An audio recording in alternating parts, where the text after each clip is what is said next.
It's amazing how your life can change in an instant. Your day-to-day can continue to be the same for weeks, months, shit, even years. But in just one instant, something can change, leaving all you ever knew and felt comfortable with to be nothing more than an empty void. It leaves you wishing you still had what you sometimes wish you could change. The day-to-day of staying in and paying bills, focusing on work and making money to make ends meet, just sitting on the couch watching TV, wishing you went out more, vacationed more, worked out more. In my case, I sometimes hated those moments. I hated just coming home to sit with my boyfriend on the couch to do nothing more than binge watch television shows. It was the only time we were ever truly together, and I always just wished we could do something, anything else, even if it was just a walk or a drive around town. But the truth is, I so desperately miss all that lounging about. I wish we never would have went on that damn trip to Colorado for our honeymoon. I want to catch you up to that trip and all surrounding it for a bit of context, and I will try not to weigh this down with exposition. I'll start by telling you a little about us. My name is Chelsea Sattler, though I guess I'm still married, so Chelsea White. I'm in my early 20s, and I'm a very active person. I hike a lot, and I spend a lot of time outdoors. I have been told I can get hot-headed and maybe even be a bit crass, but I just believe in being honest and saying what is on my mind. There's no need to waste your life being fake. My husband Devon and I met, I don't even remember. Years ago, honestly. We were kids, so far back that I don't even remember everything from our childhood youth. We live in a small town in North Carolina. I was born and grew up there, and Devon and his family moved there when he was around 4 or 5. They moved from Greeley, Colorado. He was born in Denver and grew up just outside of Greeley in a little farmstead. They moved to North Carolina when his parents were no longer finding their farm to be profitable. They spent every winter grasping onto what little they had left, that they would barely end up making it through to the spring, let alone having enough to start planning for the new harvest. They had saved up a bit and decided that North Carolina was where they wanted to retire. His parents currently own a little farmer's market just outside of our town that is well known, successful. Much of that is beyond the point, but it put Devon on my radar, and our life began. I think I was drawn to Devon even as a young girl because he was so kind. He really believed in people, and he always put others before himself. I don't know if that came from living out on a farm and just never seeing how cruel the world could be or what, but even as we grew up together, he always maintained that belief. Even when people took advantage of him, he believed they were just in a bad place and deserved a second chance. I don't think he ever broke or got upset, at least until our honeymoon. But that's one way we were very different. Like I said, I think it drew me to him. We dated all throughout the following years. I understand how lucky I am to say I got to marry my best friend. As the years passed and high school came upon us, we began to sleep over at each other's houses. My parents loved and respected Devon, and he always helped around the house. He helped my dad build a garage to work on cars, and he was always around to provide a helping hand. I swear at times he spent more time with my parents than he did with me. I never resented him for that. Honestly, it's just another reason why my parents and I loved him. Let's move through this quicker. I'm just not sure what to tell you and what not to tell you so you have enough context to understand the story. Right out of high school, we were renting a place in town and talking about a wedding. We planned to get married in Greeley, Colorado, close to winter, in the same church his parents got married in. I didn't really care where, and doing it where his parents got married meant a lot to him, so I said why not. Plus, I had so badly wanted a change to the daily routine we had created living together, and getting married out of state sounded like an adventure. His grandparents owned a cabin in the mountains that they had been renting out to visitors for over a decade, so we were able to take advantage of it when they offered us a free stay for our honeymoon. To me, that was the perfect getaway that I had been desiring. I feel like I'm dragging on with useless details and exposition, but I just wanted you to have some backstory. Maybe it's not all that necessary, so let's just jump ahead to after our wedding. Our parents and family had just seen us off, and we were traveling into the Rockies in Devon's old F-100. It was a slow uphill climb on a thin stretch of highway. We were driving up and along the ridgeline of the mountains. You could see a sheer drop on the opposite side of the road from the lack of guardrails. It was snowing and the highway was a bit slick, but so far nothing had scared us off the road. Devon was still in his suit and I was still in my dress. I was wearing his gray blazer over my shoulders to keep warm because the truck's heater was struggling to put off any real heat. My dress was huge and it spread out across the floor and bench seat. It was tight around my torso and it made it hard to breathe, but the truth is, I felt beautiful in it and I didn't want to take it off. Devon kept looking in the rearview mirror. He looked stressed. I turned behind me to see the black SUV, maybe a GMC. It was lifted and had snow chains on the oversized tires, and it was right on us. I couldn't see through the SUV's dark tinted windows. I hadn't noticed it before. Devon looked away from the rearview mirror to me. That's weird. This guy's been following us for the last 20 minutes. I wish he'd just pass me or slow down. I had no idea the truck had been there that long, but I noticed it was probably impossible for the SUV to safely pass us on this road. You couldn't see if there was oncoming traffic. Maybe he's scared to pass you? Maybe slow down on the next straightaway and try to let him pass, I had suggested. I looked back and I still couldn't see into the SUV. The snow was coming down harder and twilight was upon us. The only light to be seen was casting dark shadows from the mountains onto us. I could see the silhouette of a body, but I was unsure if it was male or female, or honestly, if anyone else was even in the car. But sure enough, the SUV stayed right on our ass, never letting up. If Devon had hit his brakes, I have no doubt that this guy would have collided with the tailgate of our truck. Yeah, that's not a bad idea. I'll do that the next chance I get. I'm really scared to speed up. The roads are getting slick, and it's not going to be any better once the sun goes down. Yeah, no, don't be reckless. Let's just try and let him pass. Before long, the road had a straight stretch, about a mile long, and Devon started to slow down. He rolled his window down. The painful cold air rushed in, making what little heat the truck produced useless. Devon waved for the SUV to go around, but the SUV stayed right on us, slowing down with us even. Devon even tried to pull a bit off the road, crossing the white line to allow for more room, but the truck did the same, almost like it was following our every move. You know, I think I'm just going to pull over all the way. I'm just going to let him drive straight by. There was definitely enough room to pull off the road, but I honestly didn't believe the SUV wanted to pass us. It left me feeling uncomfortable. We were in the middle of nowhere, and suddenly I was feeling dread and unease. I don't like this, Dev. I really think this asshole's following us. Well, maybe we left something back at the gas station. He patted his pocket for what I assumed was his wallet or cell phone, and then he continued. Or maybe our taillights are out or something. Of course. Leave it to Devon to see the good in this person. But that didn't reassure me as Devon slowed down and pulled off the road. Devon, just keep driving. He's pulling off with us. I don't like this. It can't be that much further to the cabin, can it? Devon brought the truck to a stop, and the SUV pulled off the road as well, and it stopped right behind us. Devon reached for the door handle, and I felt a chill run down my spine as I saw no one exit that SUV behind us. I couldn't even see movement from the cab. No. What are you doing? Damn it, don't you dare go out there. He can walk up here if he needs something. I pleaded with him, and I'm sure he could tell I was uneasy. I grabbed him by the suspender strap on his right shoulder, and I pulled him closer to me.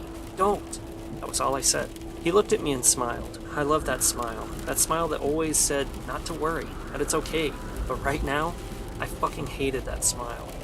Don't you dare leave me in this truck alone, Devon, while you go talk to some guy who followed us all the way up here to the middle of fucking nowhere. I was yelling now in anger. I could feel the hairs on the back of my neck standing up. I don't know why I was letting that moment get to me so badly, but it just didn't feel right. It was that type of dread you feel before your first day of work, but multiplied with a different type of fear I had never felt before. Devon leaned over and kissed my forehead, slow and soft. He whispered in my ear, It's okay. I'll be right back. It's not a big deal. His blue eyes were piercing against his pale face. He ran his hand through his thick, dark hair that had fallen in his eyes as he had leaned over to kiss me, and he turned back to open the truck door. I grabbed him once more from the back of his suspenders.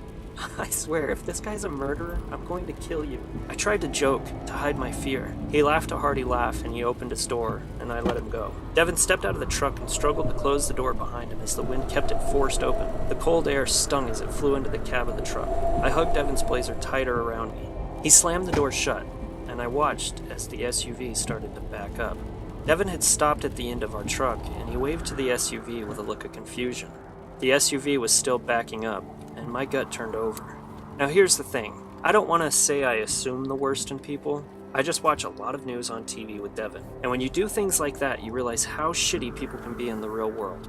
Yeah, Devon tends to be right, and most people are good. But when you see all those stories on the news or in your feed on Facebook, you can't help but assume the worst in a situation like this. I started picturing this SUV backing up just a bit more, and then rushing at us at full speed, pinning Devon between our truck and his, or ramming us off the road after robbing us. You can't not have an active imagination in the world we live in where shit like this does happen. I yelled out Devon's name, but I know he couldn't hear me over the wind, and then the SUV stopped maybe 50 yards back. Devon was still standing there, dumbfounded, and my nightmare started to unfold. The SUV revved up, and it came barreling forward, straight at us. My heart sank in my stomach, and I reached for the passenger door and jumped out of the truck, racing to Devon. The truck was still barreling at us, and right when I got to Devon, it veered off just seconds from hitting us, and it raced past, the tires screaming on the asphalt as the SUV moved left to avoid hitting us, leaving nothing but a cloud of snow and a freezing draft to blow by. We just stood there in shock. I couldn't understand what had just happened. Maybe the guy was trying to scare us because we had been going so slow for so long. I won't lie, I've been stuck behind someone before for miles, and when they eventually turned off, I felt the urge to follow them all the way home, just to scream at them. I've never done that, but I could see how maybe that's what this was. They were just trying to get back at us for taking up the road, right? Or maybe they did plan to rob us, but when Devon got out of the car, maybe they took off realizing Devon doesn't look like a pushover. He's over 6 feet and he's very stout for his size. Off glance, without knowing how kind Devon can be, I wouldn't want to pick a fight with someone that looked like my husband. Devon turned to me and he put his arm around me and pulled me close. So yeah, that was interesting. He turned and he looked ahead where the SUV had taken off. Let's get to the cabin. He spun me around and he walked me to the passenger door. Hey, are you alright?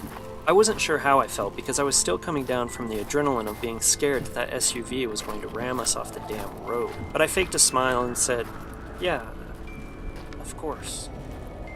I let the sentence hang there as he opened my door and helped me in, keeping my dress out of the door as he shut it. He walked around the truck and climbed in, and we got back on the road. We sat there in silence for a few miles before I couldn't stand the silence anymore. Seriously, what the fuck just happened?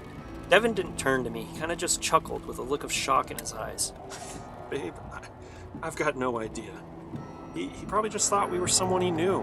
I sighed in frustration with his ever-trusting ego. Damn it, Devon, you're not Clark Kent. The shit with trusting everyone is a little insane. Don't tell me that didn't feel off to you. I felt like I had raised my voice too loud in frustration, and I didn't really want to start a fight on the day of our wedding. But for once, I just wanted him to admit that was a scary situation and it could have gone downhill quickly. I do love how trusting he was, truly, but sometimes I just wanted to hear that deep down he was worried. I had a hard time believing someone could have that much faith in people with half the shit that goes on in this world. I don't know. I mean, if he wanted to hurt us, why wouldn't have he just done it then? I mean, we're in the middle of nowhere. It would work in his favor, I can assure you, honey. This was just a misunderstanding. I didn't like that one bit, and for some reason when he called me honey, I felt even more belittled, as if I was just being a scared child that was not understanding his adult logic. For once in your goddamn life, just admit that people can suck. I'm running off that fear still, and all I want you to fucking say is I'm not alone in wanting to feel cautious. People get robbed all the fucking time in our town, but you just want to act like that doesn't define a person? Yeah. I was yelling now. First, I don't want to start a fight over this. I mean, if you want me to admit that was a bit scary, I will. No! You just don't agree for the sake of shutting me up. That's not what I want, Devon. I want you to truly mean it, that was an experience that could have ended badly. I didn't even look at him. I just watched out the window as the last of the sunlight disappeared, and nothing could be seen but the headlights, highlighting the road and the snow that was falling hard now. It looked like white noise on a TV, due to how thick it was starting to come down. Okay, look, I'm sorry. I mean, that was a bit weird that he rushed us at the last minute there. But in defense of your argument with the robbers, I mean, maybe that person had just lost a job and needed to feed their family. I don't think an action like that defines a person. I mean, I think it can be a very gray area. This may sound terrible, but I hated that he never raised his voice at me, and here he did the same. Maybe it's petty to say, but sometimes I just wanted him to put up a real fight, to yell at me, but he never did, and I think at times I encouraged fights just so I could get some emotion out of him. Sure, maybe I didn't really hate him for being this way, but sometimes a good fight can define your relationship and it can help you grow. Or is that just the excuse I'm trying to use? Okay, so why does the fucker keep robbing people around town? At some point, you gotta just man up and get a job. And what about that girl that was just found dead in a ditch on the news last night? Raped and murdered? Now I was just trying to push him. He just wanted to believe that people were better than they were, and it wasn't fair that I was trying to shatter that illusion, but I couldn't stop myself now. You don't know that it was the same guy robbing our neighborhood over and over. And look, I am sorry. I was a little worried, and we're about 2 miles out from the cabin, so let's just shake this off and try to get back into enjoying our day. Shake it off. Okay, Taylor Swift. I was still mad, and a part of me wanted to push him further just because I felt uneasy still. But I tried to swallow my pride. I mean, he was right. This was our day. You're wrong, though. You need to know that people really are shitty. I said it under my breath as I looked to the ground ashamed that I had to have the last word. He didn't say a word, and that was unlike him. He'd at least try to reassure me even if he didn't ever want the last word in a fight. I felt the truck slow down, and I looked up to Devon's face. It was looking straight ahead. Clearly, there was terror in his expression. I followed his gaze, and I saw what he was looking at as he stopped the truck in the middle of the road behind what we were both now staring at. It was the black SUV, and it sat with its brake lights on the side of the road, as if it was just waiting. Waiting for us? Just fucking go. I punched his right thigh, and to my defense, he didn't argue, and we drove right on by him. I tried to look into the driver's window as we passed, to get a glimpse of the asshole that had been following us, but it was way too dark, and the tinted windows did nothing to help. As we drove past the parked SUV, I watched behind us, waiting to see if the SUV would move or try and follow us. Somewhere deep down, I wondered if they were stranded. Maybe they needed help? We're just gonna call that the little Devon in me, because I knew in that moment now that this person was just trying to fuck with us. It wasn't just a misunderstanding.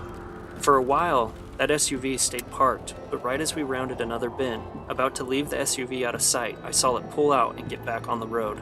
It had been waiting for us. There was no other explanation that I could grasp. Shit!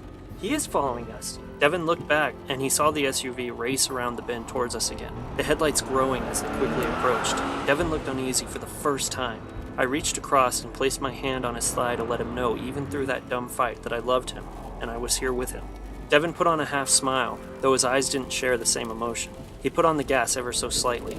The SUV was hard on us again. It wasn't trying to ram us, but it stayed on our tail, flashing its brights rapidly. The next turnoff is the cabin. I'm just gonna pull off there and see if he'll pass. What if he follows us? We don't need him to know where we're sleeping tonight. No. I'm just saying I'm gonna pull off and stop on the turnoff so he thinks I'm letting him pass. Don't worry, I'm not gonna lead him to our cabin. He clearly doesn't want to pass us, Devon. I looked back again and I could see nothing but bright lights. Ahead I could see the turnoff we would be taking. Devon slowed the truck and turned into the turn. We stopped at the turnoff to make sure the SUV would pass us, but it didn't. It stopped in the middle of the road. We all just sat there, frozen in time, not sure what was about to happen. I squeezed Devon's thigh tight. He flinched as I realized I was digging my nails deep into him. He didn't stop me from doing so, though. He just watched the SUV. Suddenly, from behind the SUV came bright lights rounding the bend. It was another car. The SUV seemed to have noticed this, and it hit the gas, the tires squilling in place, and then it took off down the road as if it was trying to escape the lights of the car behind it. Go! Go before he comes back and tries to follow us again. Just go! Devon just hit the gas and followed the steep drive until we came to the cabin. The cabin sat on a ridgeline overlooking the dark, vast, empty world that felt like it was out against us. Devon let the truck stall out, and we just sat there, staring at the large cabin. We didn't speak a word for what felt like 10 minutes. Devon finally spoke. So, here's the cabin.